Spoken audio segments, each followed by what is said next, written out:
It was on his feet during his first championship run, the Air Jordan 6. Of course, Tinker was at the helm when it came to design, and Mike, well, he was just starting to show us his greatness. This is the Air Jordan 6 and the story behind the shoe. Tinker Hatfield was killing it. Since he started back with the Air Jordan 3, love for the Jordan signature line just kept going through the roof. Of course, it wasn't all Tinker's doing. Mike was putting in major work on the court. But before we get there, let's talk about the Air Jordan 6. Tinker's design eye once again refined the look of the sneaker, and one of the most notable areas of the shoe was the tongue. Tinker included a rubber top to the tongue that included 2 holes that made it easier to get into your shoes.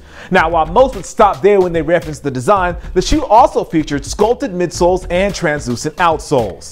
The overall design of the Air Jordan 6 showed us early on how Tinker thought about design from both a functional and an aesthetic perspective. The heel tab on the Air Jordan 6 took its inspiration from the wing spoiler on a Porsche. There's even evidence that the different colors on the upper make an abstract version of the number 23.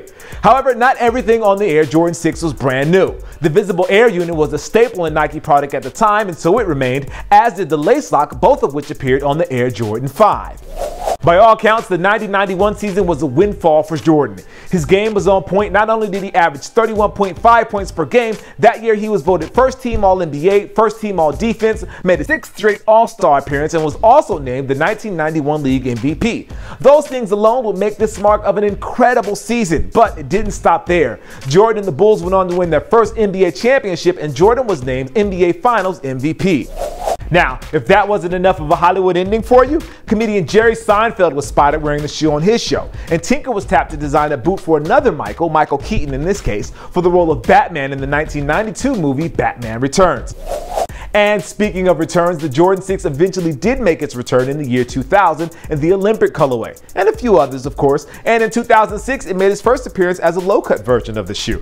And since we're talking colorways, the Jordan 6 originally released in 6 colorways, none of which actually matched the same red as on the Bulls jersey, but 4 of those 5 were close.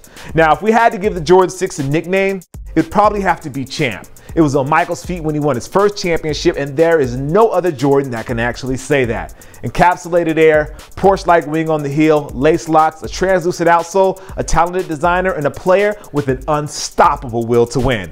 That is what makes this shoe so special. I am your host, Jacques Slade, and this is the Air Jordan 6.